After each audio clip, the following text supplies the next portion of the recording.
শুকনো লঙ্কা ভাজার একটা গন্ধ বেরিয়ে গেছে। এবার আমি এতে কুলটা ছেড়ে দেবো।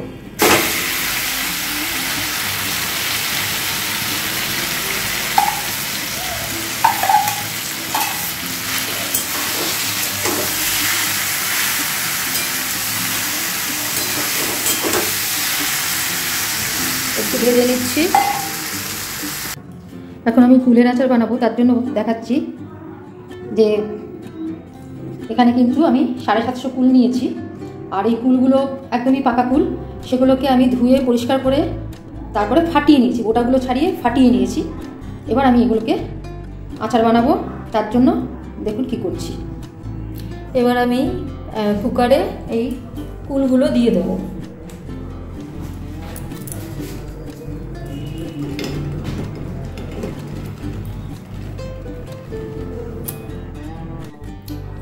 এবার এতে আমি একটু জল দিয়ে দিচ্ছি।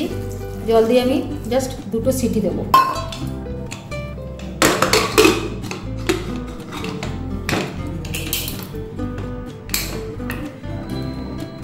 এবার গ্যাস জেলে 2টো সিটি দেব। গ্যাস জেলে দিয়েছি। গ্যাস জেলে জাস্ট ফুল আছে আমি 2টো সিটি দেবো। সিটি দিয়ে নামিয়ে আসছি।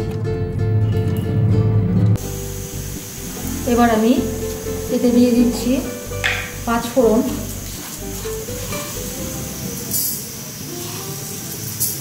এটা আন্দাজ মতো, কারণ যদি বেশি না লাগে তাহলে অন্য সময়ও একটা যদি চাটনিতে দেন সেটাও কিন্তু খেতে ভালোই লাগে। এটা যেহেতু বেশি নিয়েছি একটু বেশি করে রাখছি।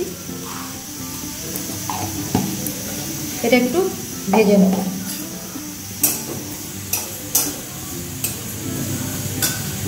শুকনো খোলায় একটু ভেজে নিচ্ছি। এটা ভাজা হয়ে গেছে, আমি গ্যাসটা এখন অফ করে দিলাম। জাস্ট একটু গন্ধ বেরোলেই অফ করে দেবেন। এরপর এতে আমি দেবো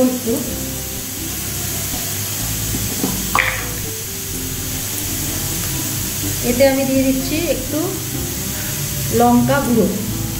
এটা প্যাকেট থেকে বের করে দিচ্ছি। যারা বেশি ঝাল পছন্দ করবেন না তারা দেবেন না, কিন্তু আমি দিচ্ছি কারণ লঙ্কা গুঁড়োর কাঁচা গন্ধটা চলে যাবে।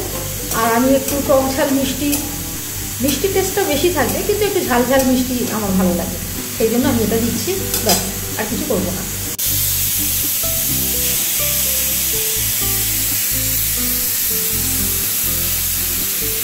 সিটি পড়ে গেল, একটা সিটি পড়ে গেল। এবার আমি বন্ধ করে দেবো। 2টো সিটি হয়ে গেল, বন্ধ। 5 ফোড়নটা আমি বেটে নিলাম, গুঁড়ো করে নিলাম। এটা কিন্তু কখন দিচ্ছি সেটা আপনাদের জানিয়ে দেবো পরে। আন্দাজ মতো এতে তেল দিচ্ছি।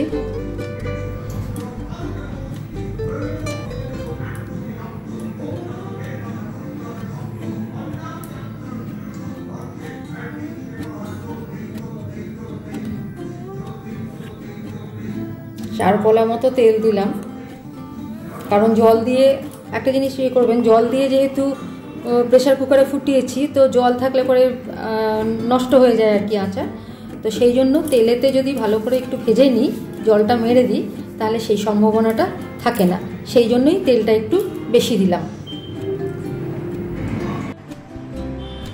আমি এখানে ফোড়ন দেওয়ার জন্য 4-5টা শুকনো লঙ্কা নিয়ে নিয়েছি। এগুলো ছোট ছোট করে কেটে আমি তেলে ফোড়ন দেব, তারপরে আমি আসছি। তেল গরম হয়ে গেছে, এবার আমি এইগুলো দিয়ে দিচ্ছি। শুকনো লঙ্কাগুলো দিয়ে দেবো। সামান্য একটু নুন, যাতে না ছেটে, লঙ্কা না ছেটে, তার জন্য দিয়ে দিচ্ছি সামান্য একটু নুন। দিয়ে দেবো একটু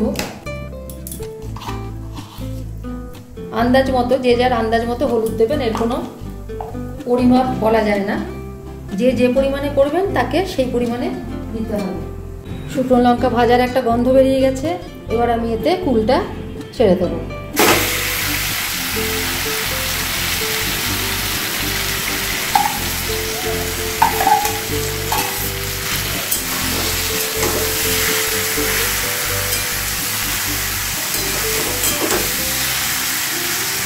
একটু ভেজে নিচ্ছি। এবার এর মধ্যে আমি দিয়ে দেবো আস্তে আস্তে গুড়। গুড় গরম হয়ে গলবে। ভেজেছি, যতটা পেরেছি ভাজলাম। এতে প্রায় 500 মতো আমি গুড় দিচ্ছি, নিজের টেস্ট অনুযায়ী এটা দেবেন।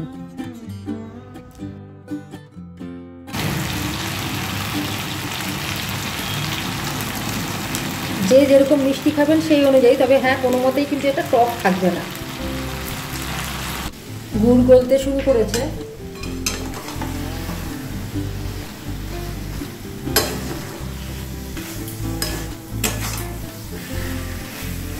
এইভাবেই গুড়টা গলে পুরো যে জলটা বেরোবে তাতেই কুলগুলো সিদ্ধ হয়ে যাবে। এমনিতে তো সিদ্ধ রয়েছেই, জাস্ট গুড়গুলো আমাকে গলাতে হবে। সেইটুকু সময় নিয়ে ফিরে আসছি। গুড় গলে একদম জল বেরিয়ে গেছে। এই জলটা কমবে, আরও কমবে, তারপরে আমি নামিয়ে নেব ব্যাস। আর সবার শেষে আমি পাঁচফোড়নটা যে বেটে রেখেছি সেটা কিন্তু আমি ঠান্ডা হয়ে যাবার পরে আমি দেব।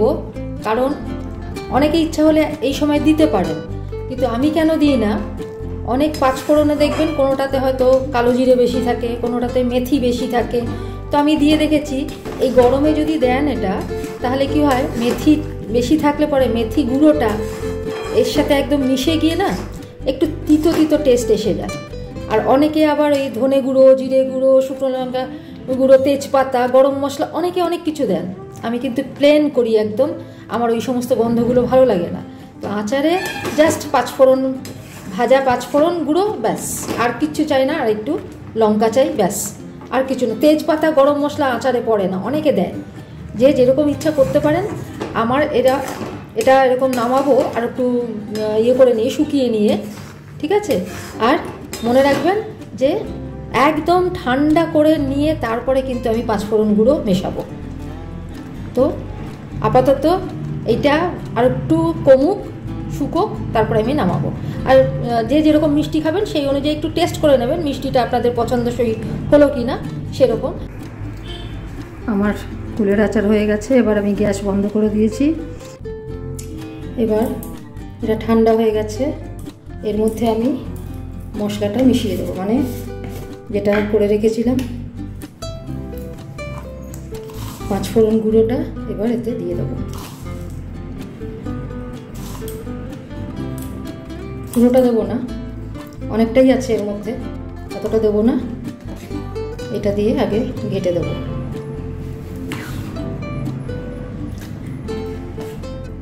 পাঁচফোড়ন গুঁড়োটা দিলেই ব্যাস আমার আচার রেডি। আর একটু দিয়ে দিচ্ছি।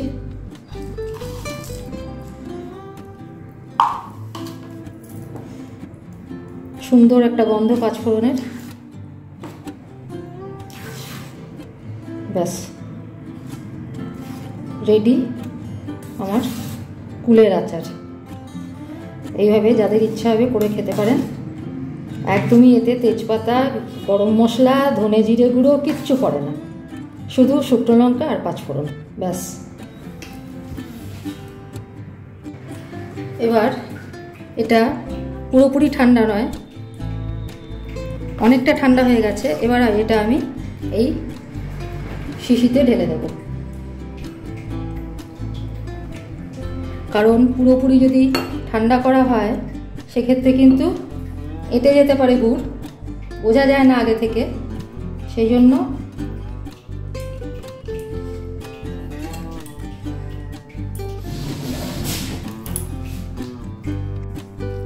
আমার কুলের আচার রেডি। এটা কিন্তু যেহেতু উষ্ণ গরম মতো আছে সেই জন্য কিন্তু এটা শিশিতে ঢেলে, এটা কাঁচের শিশি, তো এতে ঢেলে কিন্তু মুখ এখন খোলা রাখতে হবে। যখন পুরোপুরি একদম ধরুন দিনের বেলা করলাম, এবার রাতের দিকে এটা পুরোপুরি ঠান্ডা হয়ে যাবে, তখন এর ঢাকনাটা আমি দেব। কারণ এই ঢাকনা যদি এখন দিয়ে দেওয়া হয় তাহলে কি হবে, এর যে গরমের ময়েশ্চারাইজারটা সেটা উঠে এসে ঢাকনাতে লাগবে, আর তারপরে টপ টপ করে ওগুলো জল হয়ে যাবে, জল টপ টপ করে এর মধ্যে পড়বে, তাহলে কিন্তু এটা বেশি দিন থাকবে না।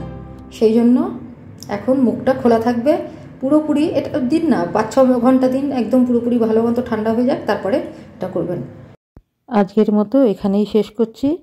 এরপর আবার অন্য কিছু নিয়ে ফিরে আসছি। ভালো থাকবেন, ধন্যবাদ।